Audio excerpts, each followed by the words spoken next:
안녕하세요. 저는 이제 막 40대 초반에 들어선 남자입니다.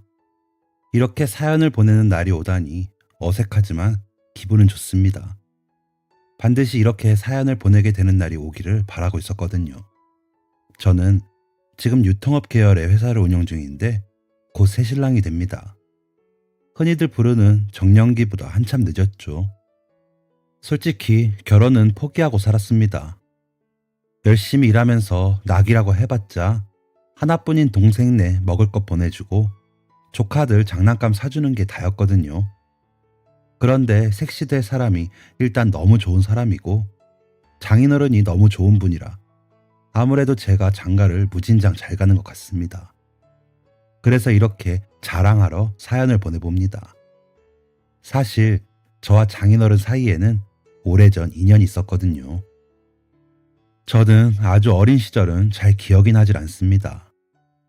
그저 매일 배고팠고 술을 드신 아버지가 또 때리진 않을까 숨기 바빴던 기억뿐이라 제가 그때 몇 살이었는지 계절이 어땠는지 기억도 나질 않습니다. 엄마는 어느 순간부터 보이지 않았고 막 기저귀를 뗀 여동생과 저는 할머니의 구박 속에 눈치만 보았죠. 그래도 아버지가 안 계시면 눈치만 보면 되었으니 괜찮았습니다. 간식은 꿈도 못 꾸었고 먹을 게 있어도 허락이 없으면 먹지도 못했습니다. 그래도 하루에 한 번이라도 먹을 수만 있으면 다행이었죠. 저와 제 동생이 허겁지겁 먹고 있으면 할머니는 아주 걸신이 들렸다. 집구석을 통째로 다 먹어버려라.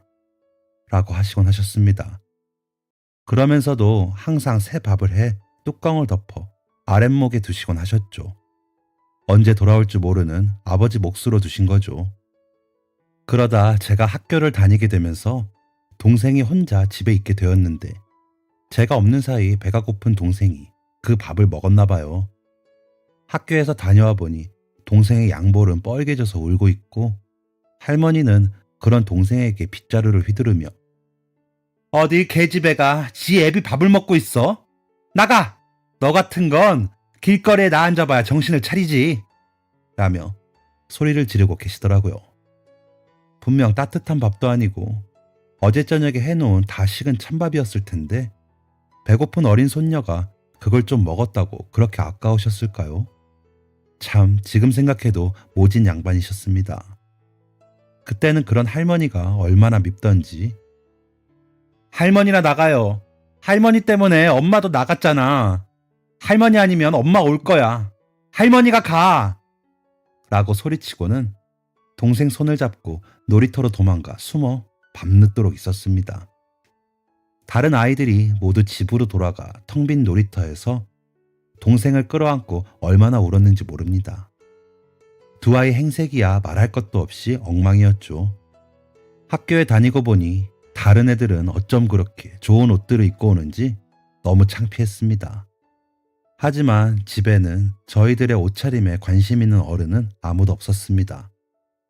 며칠에 한 번 집에 오는 아버지는 저와 제 동생이 조금만 못마땅해도 매를 드시곤 했는데 곁에서 할머니는 더 부추기곤 하셨습니다.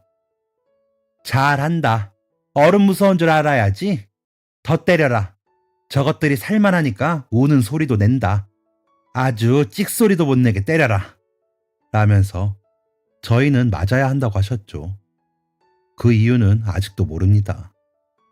8살, 4살짜리 아이들이 온몸에 멍이 들고 밥도 제대로 먹지 못할 만큼 잘못한 게 뭔지 궁금하기만 합니다. 이제는 두 분 다 고인이 되셨기에 물어보지도 못하고요. 그때는 차라리 둘 다 고아원으로 가고 싶다는 생각만 했습니다. 동네 슈퍼 아주머니께서 저희를 보시면서 에휴 차라리 고아원에나 보냈지. 애들이 저게 뭐야 라고 하신 얘기를 듣고는 고아원이 어디 있는지 알아보기도 했었거든요. 하지만 고아원도 아무나 갈 수 있는 곳이 아니었는지 저희는 계속 할머니와 아버지 아래에서 자랐습니다. 제가 중학교에 들어가고 얼마 안 되어 할머니가 돌아가시고는 저희 남매는 눈치를 덜 받고 그나마 집에 있는 쌀과 김치로 밥은 해먹게 되었습니다. 반찬은 김치밖에 없어도 밥은 먹을 수 있었죠. 도시락도 김과 김치가 다였어도 싸갈 수 있었고요. 아버지는 정말 그 정도만 딱 사놓으셨는데 할머니가 돌아가시고는 더 이상 저희를 때리지 않으셨습니다. 그저 전보다 더 가끔 집으로 와 생활하라며 10,000원, 20,000원씩 놓고 가실 뿐이었죠. 얼굴을 볼 일도 거의 없어졌습니다. 한 달에 단 2번만 들어오실 때도 있어서 저희는 준비물은커녕 기본적인 학용품도 없어 보다 못한 학교 선생님들이 챙겨주시곤 하셨습니다. 뭐라도 챙겨가야 하는데 정말 하나도 못 챙겼으니까요. 그래도 저와 동생은 좋았습니다. 구박 안 받고 안 맞고 집에서 편하게 있을 수 있는 게 얼마나 다행인지 알았으니까요. 그 정도가 다행이었다는 게 믿어지시나요? 정말 불행이라는 놈이 저와 제 동생만 따라다니는 것 같았습니다. 낳아준 부모에게조차 사랑을 받지 못하는 사람으로 태어난 걸 보면 틀린 소리도 아니었던 건 맞죠. 그렇게 동생과 저만 한 하늘에 있는 것처럼 지냈습니다. 어디에 있는 줄도 모르는 엄마와 한 달에 2번 들리듯 오는 아버지이다 보니 동생과 저는 서로 더 의지하게 되었죠. 엄마나 아버지의 친척들도 없는 건지 어릴 때부터 본 적이 없고요. 돈이 없다 보니 같은 반 친구들과 어울리는 것도 저희에겐 사치였습니다. 그래서 그저 학교에 있지 않을 때는 거의 모든 시간을 동생과 보냈습니다. 배가 고파 울 때도 서로에게 의지해 부둥켜 안고 잠이 드는 밤이 많았습니다. 그러다 중2쯤 되었을 때 어느 날 집에 돌아와 보니 동생이 울고 있기에 왜 그러냐고 물었죠. 그랬더니 오빠, 나 달리기 반대표로 뽑혔는데 내일 운동회 날 신으려고 운동화 빨아서 말려놨는데 바닥이 뜯어졌어. 어떻게 해? 라며 더 크게 울더라고요. 그래서 보니 정말 밑바닥이 뻥 뚫린 운동화를 들고 있더라고요. 말이 운동화지 하얀 실내화를 신고 다녔는데 약하다 보니 뜯어졌던 것 같습니다. 서럽게 울고 있는 동생을 보고 주머니를 뒤져봐도 1,500원 뿐이라 실내화를 다시 사기도 힘들겠더라고요. 그 돈이 그날 저희의 저녁 라면값이기도 했고요. 일단 집 밖으로 나갔습니다. 문구점에 가봤지만 1,500원으로 살 수 있는 실내화는 없었습니다. 달리기를 반 대표로 나가게 되었다며 좋아하던 동생의 얼굴이 떠올라 마음이 무거웠습니다. 초등학교 들어가고 처음으로 반 대표가 된 거였거든요. 하늘이 원망스러웠습니다. 이럴 거면 태어나게 하지 말지. 왜 태어나게 해서 이렇게 힘들게 할까라는 생각에 눈물이 나기 직전이었습니다. 그 순간 제 눈에 실내화가 들어왔습니다. 저희 집으로 향하는 길목에 있는 주택 계단에 걸려있는 실내화가 있더라고요. 순간 저거다 라는 생각밖에 없었습니다. 호다닥 뛰어 올라가 그 실내화를 가지고 내려와 집까지 쉬지도 않고 뛰었습니다. 가슴이 터질 것 같았습니다. 심장 뛰는 소리가 제 머릿속으로 울려 머리가 터질 것 같았습니다. 그렇게 달려 집으로 들어와 문을 잠갔습니다. 헐레벌떡 들어온 저를 보고 동생은 놀라서 오빠, 왜 그래? 무슨 일이야? 하기에 들고 온 실내화를 내밀었습니다. 깜짝 놀라는 동생에게 이거 저 아랫집에서 빌려왔어. 일단 내일 신고 다시 빨아서 가져다 드리면 돼. 만나 신어봐. 라고 하며 거짓말을 했습니다. 동생이 거리끼는 것 없이 잘 달리기를 바랬습니다. 그래서 한 거짓말이었지만 가슴은 계속 두근거렸습니다. 실내화를 신어본 동생은 오빠, 조금 큰데 잘 맞아. 내가 깨끗하게 신고 잘 닦아 놓을게. 아, 살았다. 하며 웃는 동생의 표정을 보니 안심이 되었습니다. 그날 밤 동생이 꿰매다가 내려놓은 실내화를 꿰매면서 울었습니다. 그러면서 화가 나더라고요. 운동화도 아니고 고작 실내화마저도 마음껏 신지 못하는 이런 상황이 너무 싫었습니다. 우리가 세상에 태어난 게 죄는 아닌데 말이죠. 그러면서도 실내화는 잘 돌려드려야겠다고 생각했습니다. 도둑질까지 해서 그 죄 때문에 우리가 더 불행해질까봐 걱정이 되었거든요. 여기서 벌까지 더하고 싶지 않다는 생각을 했던 것 같습니다. 다음날 동생은 노트 세트를 가지고 신이 나서 저를 기다리고 있었습니다. 1등은 상품이 종합 세트였는데 2등이라 노트 세트만 받았다며 아쉬워하면서도 자신이 탄 상품을 자랑하며 좋아하는 모습에 저까지 기분이 좋았습니다. 그래서 함께 웃었던 것 같습니다. 동생은 오빠, 실내화는 빨아놨어. 내일 마르면 다시 가져다 드려. 라며 웃더군요. 순간 가슴이 쿵 내려앉는 것 같았습니다. 손에 땀이 나는 것 같았고요. 다음날 아침이 되어 동생보다 먼저 집을 나섰습니다. 실내화를 얼른 제자리에 가져다 놓고 학교로 갈 셈이었습니다. 살금살금 계단을 타고 올라가 실내화를 내려놓고 계단을 내려서는데 한 아저씨가 서서 절 보고 있더군요. 그러더니 야, 너 거기서 뭐해? 라고 소리를 치시더군요. 아무 말도 못하고 머뭇거리고 있었더니 저 실내화 뭐야? 라며 다시 물으시더라고요. 그래서 죄송합니다 하고 인사를 하는데 눈물만 나고 말이 안 나와 울고만 있었습니다. 그러자 보니까 너가 신지는 못했을 것 같고 너 동생 있어? 라고 하시기에 고개를 끄덕였습니다. 그럼 말을 하고 빌려가던가 해야지. 이렇게 가져온다고 도둑질이 없던 일이 돼? 너가 그 실내화 가져가는 바람에 아저씨 딸이 얼마나 울었는지 알아? 너 이렇게 가져다 놔도 도둑질은 도둑질이야. 내가 경찰에 신고라도 했으면 어쩔 뻔했어? 라며 절 혼내시더라고요. 뭐라고 말을 해야 하는데 말은 안 나오고 눈물만 흘리며 죄송하다는 말만 했습니다. 그러자 지금은 일단 학교로 가고 이따가 저녁 7시까지 다시 여기로 와. 이따가 올 때는 왜 이런 일이 일어났는지 종이에 써서 와. 그리고 동생도 같이 데리고 와. 라며 제 어깨를 두드리시더라고요. 일단은 거길 벗어나고 싶어 고개를 끄덕이고 나와 학교에 있으면서도 하루 종일 머리가 지끈거렸습니다. 일단은 아저씨 말대로 왜 실내화를 가져갔는지 쓰고 덕분에 동생이 달리기 2등을 하게 되었다고 감사하다고도 썼습니다. 그리고 정말 죄송하다고 썼습니다. 그러면서도 아저씨가 화를 내시며 저와 제 동생을 때리는 상상까지 하게 되더라고요. 아버지한테 맞던 것처럼 맞을 수도 있다고 생각을 했습니다. 그래서 동생을 데려가지 말아야겠다는 결론을 내렸습니다.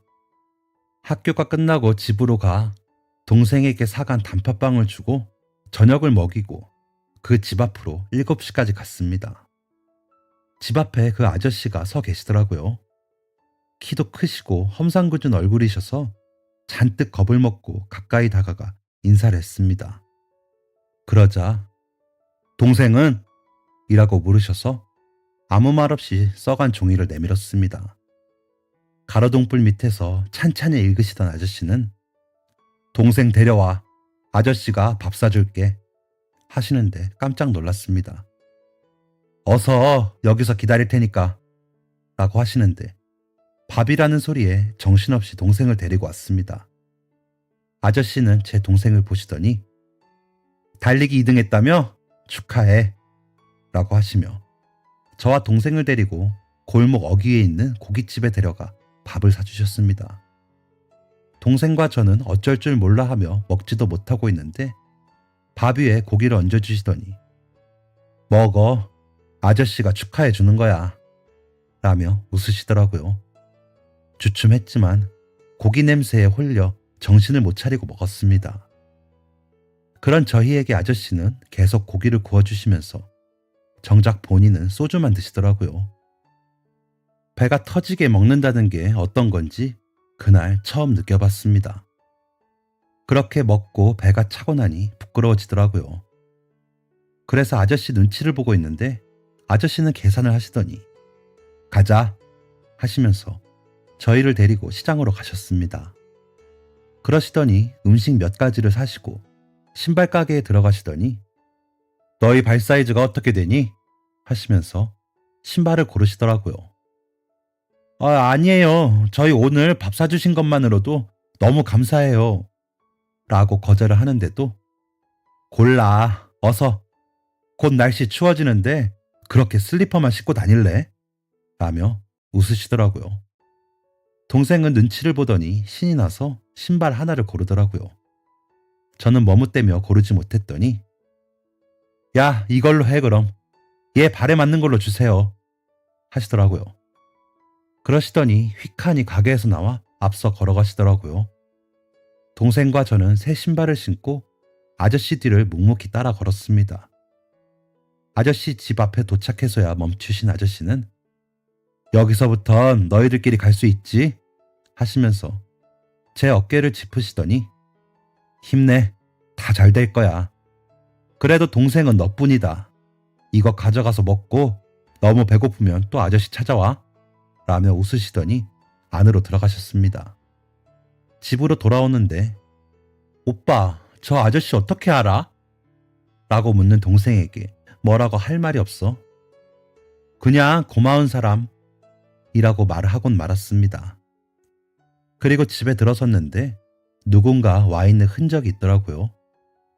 아버지가 오신 줄 알고 잔뜩 긴장을 하고 문을 열었는데 엄마였습니다. 제 기억 속에 엄마보다 나이가 들긴 했지만 분명히 엄마였습니다.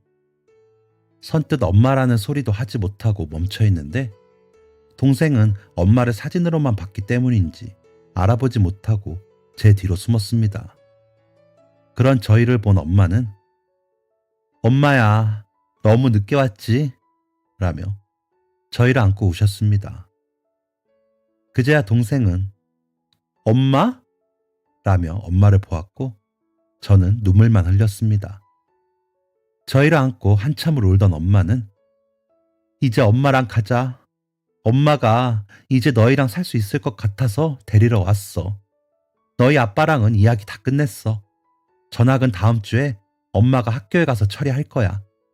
그동안은 너희 필요한 짐도 싸고 하면서 당분간 여기서 지내자. 라며 저희의 얼굴을 만지고 또 만지셨습니다. 그날 밤은 엄마를 끌어안고 잠이 들었습니다. 아침에 눈을 떠서는 혹시나 엄마가 없을까봐 마당에 화장실까지 뒤질 정도였습니다. 아침에 일어나 아저씨가 사주신 음식으로 밥을 먹으면서도 신발을 신고 나서면서도 아저씨께 해야겠다고 결심했던 감사 인사는 까맣게 잊어버렸죠. 엄마와의 시간이 너무 꿈만 같아서 제가 그 감사함을 깜빡했던 거죠. 그러면 안 되는 건데. 그 지긋지긋한 집을 떠날 수 있다는 사실에 너무나 들떠 있었던 것 같습니다.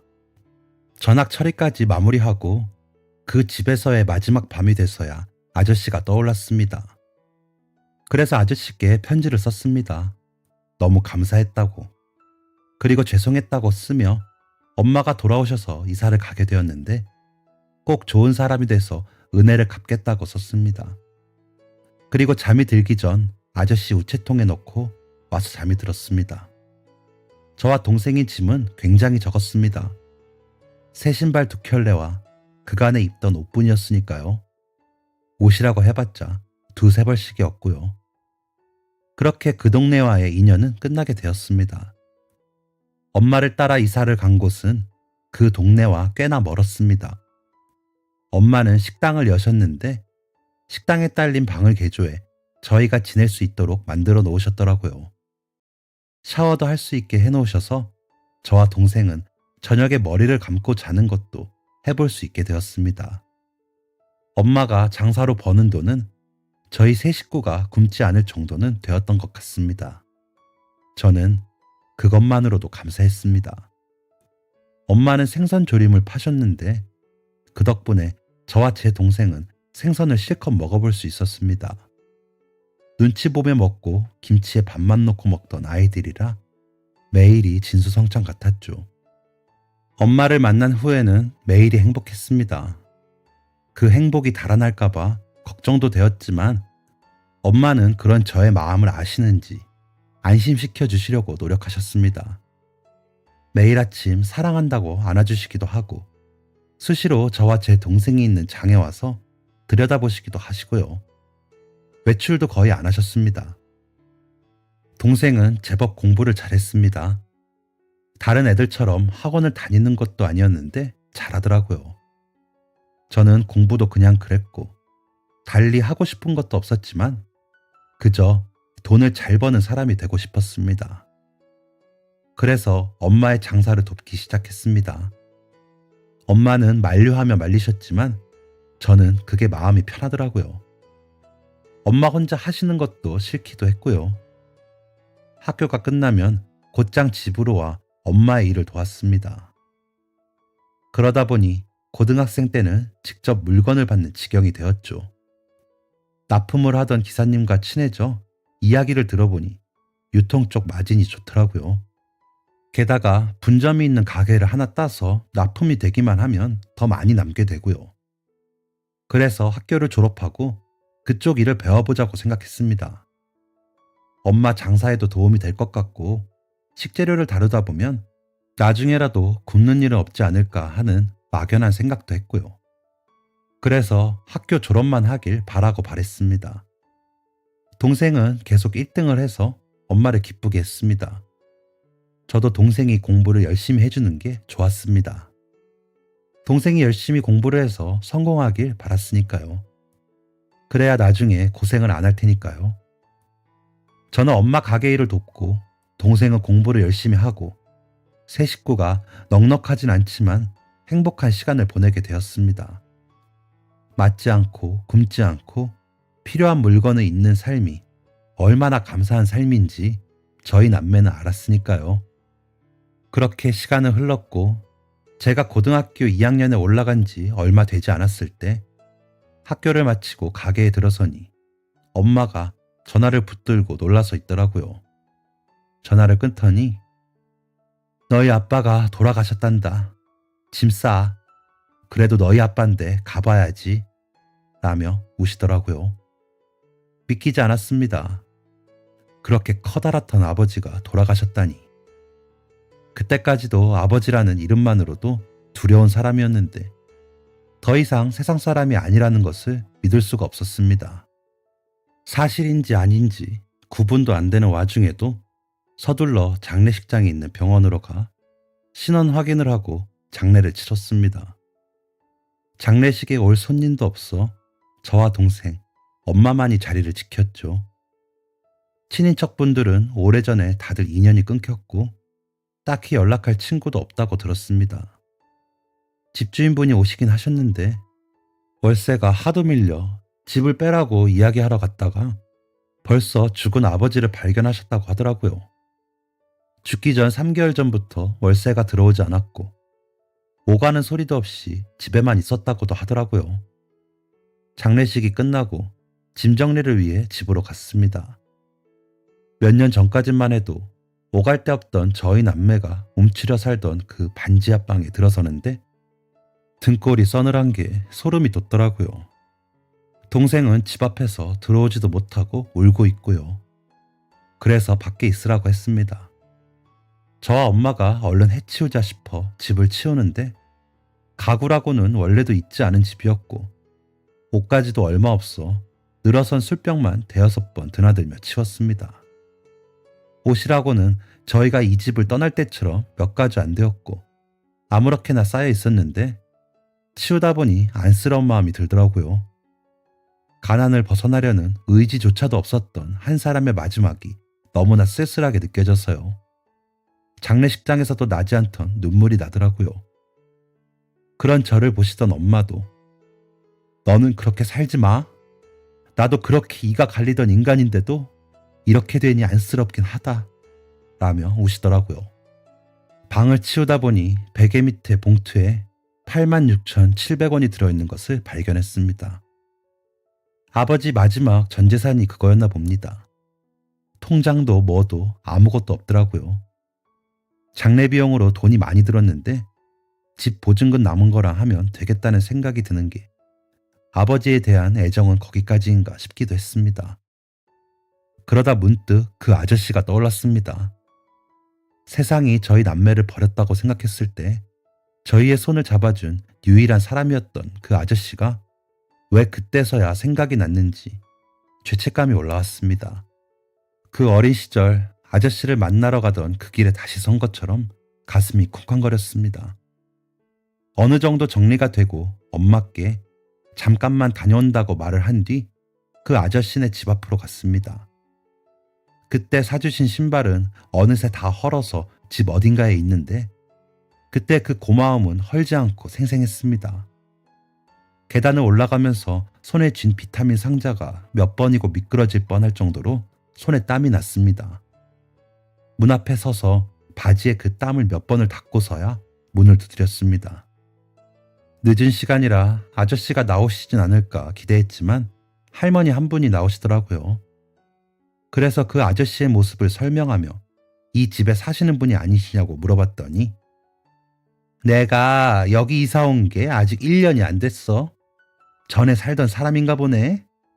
라고 하시며 들어가시더라고요. 허탈하기도 하고 아쉬운 마음이 들어 한동안 그 집 앞을 떠나지 못했습니다. 하지만 집 앞에 기다리고 있을 동생과 엄마 생각에 다시 얼른 돌아가 집으로 돌아왔습니다. 그렇게 아저씨를 못 찾게 된 것이었습니다. 그리고 다시 돌아와 제 생활을 하면서도 가끔 아저씨가 생각이 났습니다. 그러면서 시간은 흘렀고 저는 졸업을 하고 바로 군대에 갔습니다. 해병대에 자원해서 갔는데 엄마는 가서 남자가 돼서 오라며 기특해 하셨습니다. 동생은 계속 공부를 열심히 했는지 성적이 좋다며 편지를 보내곤 했습니다. 의대에 가서 의사가 될 거라는 다짐을 적은 그 편지를 읽는 순간이 제게는 군대에서 누리는 큰 기쁨이었습니다. 저는 얼른 제대를 해서 돈을 벌어 엄마와 동생을 위해 살겠다는 다짐을 매일 했습니다. 제대를 하고는 엄마 가게에 납품하시는 분의 소개로 다른 유통업체에 취업을 했습니다. 사장님께서 나이가 좀 있으신 분이셨는데 자녀가 없으셔서 그런지 직원들을 엄청 아끼시는 분이셨습니다. 사모님께서도 직원들 밥을 직접 해주시면서 챙기시는 분이시라 정이 가서 엄청 열심히 일했습니다. 사장님은 그런 저를 귀여워하신 건지 저를 데리고 여기저기 거래처를 돌기도 하시면서 일을 가르쳐 주셨습니다. 그렇게 저의 20대는 열심히 일하며 지나갔고 동생은 저에게 얘기했던 것처럼 의대에 가 바쁜 날들을 보냈습니다. 엄마의 가게는 꾸준히 손님이 늘면서 알바생을 쓰셔야 하는 정도가 됐고요. 그 덕인지 제가 31살이 될 때는 방 2칸짜리 작은 아파트를 사서 이사도 했습니다. 대출을 받기는 했지만 집다운 집에 이사를 가던 그날 세상이 다 제 것이 된 것 같았습니다. 그래서 그날 저희 세 식구는 고깃집에 가서 고기를 실컷 먹고 근처 신발 가게에 가서 엄마, 저, 동생의 신발을 샀습니다. 그렇게 하면 예전의 그날처럼 더 행복한 일들이 저희를 기다릴 것 같았거든요. 그 아저씨가 그렇게 저희에게 베풀어 주신 은혜가 저희를 행복하게 해준 것처럼 말이죠. 저는 그 아저씨 덕분에 저희의 불운이 끝나고 엄마가 돌아왔다고 믿었었거든요. 그래서 잊지 못하고 더 고맙고 그리웠습니다. 그날 저희가 고기 먹는 모습을 보시면서 소주잔을 기울이시던 아저씨의 모습을 잊을 수가 없었습니다. 제가 나이를 먹을수록 그 마음은 더해졌죠. 하지만 아저씨의 이름도 나이도 모르다 보니 찾을 길이 없었습니다. 그 실내화의 주인이 누군지만 알았어도 찾아볼 수는 있었을 텐데 하는 아쉬움도 컸죠. 혹시나 비슷한 모습의 사람을 볼 때마다 혹시나 했지만 역시나 아니었습니다. 그래서 저는 더 열심히 일을 했습니다. 언제라도 아저씨를 만났을 때 그때 그렇게 베풀어 주셔서 너무 잘 지내고 있다고 말하고 싶었거든요. 동생은 의사가 되고 있고 엄마도 다시 만나 잘 컸다고 말이죠. 그렇게 열심히 살다 보니 복은 더 찾아왔습니다. 동생은 전문의 시험에 합격해 정말 의사 선생님이 되었고 저는 사장님이 운영하시던 회사를 이어받아 다달이 얼마씩 갚는 조건으로 회사를 인계받았습니다. 주변에서는 저보고 완전 횡재했다고 하시더라고요. 저도 꿈만 같더라고요. 제가 사장이라니요. 이쪽 일은 아직 10년 정도밖에 되지 않아 아직도 배울 게 많은데 말이죠. 하지만 그 기회를 또 놓칠 수도 없었습니다. 사장님은 야 임마, 너가 어리니까 내가 보험을 드는 거지. 내가 평생을 일군 회사를 아무한테나 주기는 싫고 자식도 없는데 문 닫을 수도 없고 이제 나이가 들어 일은 힘드니까 너한테 맡기는 거야. 너 약속한 대로 돈 잘 보내줘야 한다. 안 그럼 나랑 우리 마누라 굶어 죽어. 라면서 웃으시더라고요. 그때까지 제가 모은 돈 거의 일단 다 드리고 다달이 수익의 35%를 드리기로 약속을 하고 계약서를 썼습니다. 그렇게 저는 회사의 사장이 되었습니다. 사장님은 회장님으로 불러드리기로 했고요. 그때가 제가 35살이 되던 해였습니다. 새로운 도전이었기에 더 열심히 일했습니다. 다행히 기존의 고객들은 유지가 되었고 회사를 인수받은 지 3년이 지날 때쯤엔 10% 정도 고객이 늘기도 했습니다. 그러다 신생 프랜차이즈 회사와의 계약이 체결되며 수익률은 전년 대비 30% 이상이 늘게 되었습니다. 회장님은 그런 저의 수완에 놀라시면서 좋아하시며 거봐라, 내가 사람 보는 눈이 있다니까. 너 약속 어기지 마라. 라면서 웃으셨습니다. 어려운 일이 생기면 나서서 해결해 주시면서 괜히 꽁돈 얻으시는 것처럼 그러시는 회장님께도 평생을 잘해야겠다고 생각했습니다. 저희 회장님이 아니면 지금의 제 회사는 없었을 테니까요. 제가 성실해서 좋다고 하시지만 아무리 그래도 쉬운 일이 아니셨을 텐데 흔쾌히 회사를 맡겨주신 감사함을 어떻게 잊겠습니까? 그리고 그 이듬해 동생은 짝을 만나 결혼을 했습니다. 매부는 같은 의사인데 학교 때부터 서도배 사이로 지내다 결혼을 하게 되었다며 데리고 왔더라고요. 다행히 동생 시집 가는데 부족하지 않게 해줄 수 있어 감사했습니다. 그런데 엄마는 얘 동훈아, 이제 너도 장가갈 생각 좀 해라. 너는 언제 갈래? 라며 아쉬워하셨습니다. 그럴 때마다 엄마, 나는 은혜 갚을 게 많아서 장가도 못 가요. 그리고 나 없으면 엄마 혼자 어쩌려고? 하며 웃어 넘기곤 했죠. 저는 그저 그렇게 돈 벌고 일만 해도 괜찮았습니다. 진짜 좋았습니다. 그런데 자주 오가던 거래처 직원이 저에게 발렌타인데이라면서 초콜릿을 주더라고요.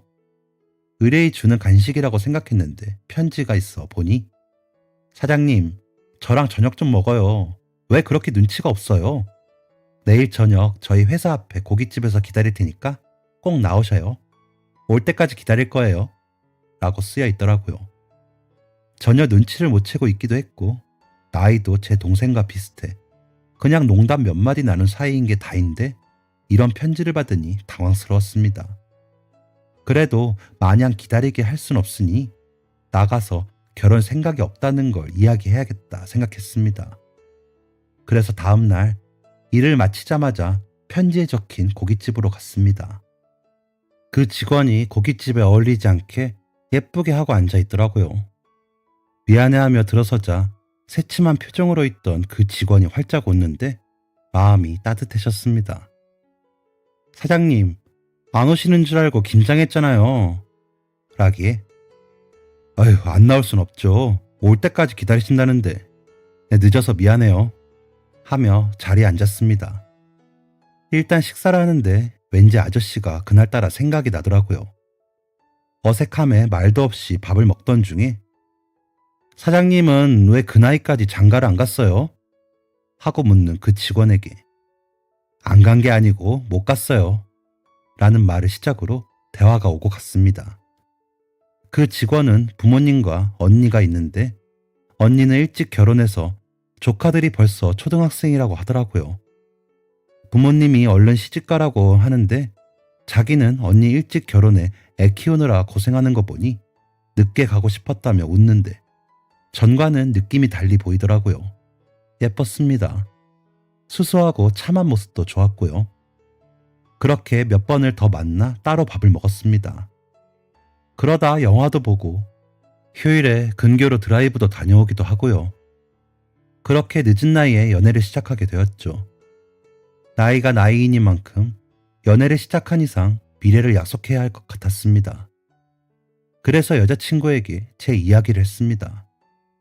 힘들고 아팠던 어린 시절 이야기부터 돌아가신 아버지 이야기를 하는 저의 이야기를 묵묵히 듣던 여자친구는 그 아저씨 이야기를 하는 저를 놀란 눈으로 듣더라고요. 그러더니 어머, 우리 아빠 이야기랑 되게 비슷하다. 나 어릴 때 널어놓은 실내화 없어져서 울고불고 난리도 아니었는데 며칠 있다가 다시 나타난 거야. 그런데 그날 저녁에 아빠가 집에 와서 어떤 오빠가 빌려갔다가 가져다 놓은 거라면서 이야기했거든. 오빠, 어릴 때 면목동 살았어? 라며 묻더라고요. 그래서 면목동 살았어? 맞아. 라고 대답하면서 온몸에 피가 빠르게 도는 것 같은 느낌이 들었습니다. 아저씨를 찾은 것 같아서요. 이야기를 더 나눠본 결과 아저씨가 맞는 것 같았습니다. 여자친구가 보여주는 사진을 보니 나이가 들긴 했지만 그 아저씨가 맞았습니다. 심장이 두근거리는 소리가 귀까지 들렸습니다. 그래서 그 다음 주말 여자친구 집에 인사를 가기로 했습니다. 여자친구와의 문제뿐이라면 좀 더 시간을 두고 허락을 구해야 하겠지만 일단은 아저씨를 만나야 했으니까요. 여자친구 집으로 가기 전 신발 가게에 들러 구두를 한 켤레 샀습니다. 사이즈는 여자친구에게 물어보았기에 마음에 드시기만을 바랬습니다. 여자친구 집 앞에 도착해 엘리베이터를 타고 올라가면서 벌써 심장이 두근거렸습니다. 그날 실내화를 훔치러 올라가던 그때처럼 긴장이 되면서 땀이 나더라고요. 제 숨소리가 너무 크게 느껴지고 다리가 후들거렸습니다. 마침내 집 앞에 도착해 문이 열리고 저를 맞아주시는 아저씨를 보는 순간 엎드려 절을 했습니다. 맞았습니다. 저에게 호통을 치시면서 밥까지 챙겨 먹이셨던 그 아저씨가 맞았습니다. 제 발이 시릴까봐 신발을 사주시던 그 아저씨가 맞더라고요. 절을 하면서 이제야 찾았습니다. 아저씨, 감사해요. 라며 울자 일어나, 일어나. 내가 우리 애한테 이야기 듣고 얼마나 놀랐는지 몰라. 고맙다. 이렇게 잘 자라주어 고마워. 하시며 저를 일으키시는데 와락 안고 펑펑 울었습니다. 그런 저를 그저 꼭 안아주시며 제가 진정될 때까지 기다려주시더라고요. 그때는 저보다 훨씬 크셨는데 다시 만난 아저씨는 저보다 작아지셨더라고요. 그래도 그 품에 안겨 울었습니다. 겨우 진정을 하고 사간 신발을 드리고는 이게 제가 드리는 첫 번째 신발입니다. 앞으로 아저씨 신발은 제가 다 사다 드릴게요. 저 이제 그 정도는 할 수 있어요. 라며 웃었습니다. 그러자 그래, 고맙다. 그리고 이제 아저씨 아니지. 라며 웃으시는데 너무 뿌듯하더라고요. 그래서 네, 아버님 하면서 저도 같이 웃었습니다. 그 후로는 자주 찾아뵙고 고기도 같이 먹고 회도 먹고 낚시도 가고 등산도 가고 했습니다. 여자친구는 아니, 아빠한테 남자친구를 뺏겼어. 단둘이 데이트도 못해? 라면서 억울했지만 아저씨와 제가 잘 지내는 걸 좋아했습니다. 엄마는 아저씨를 가게에 모셔서 직접 만든 식사를 대접하시면서 고맙다고 하셨고요.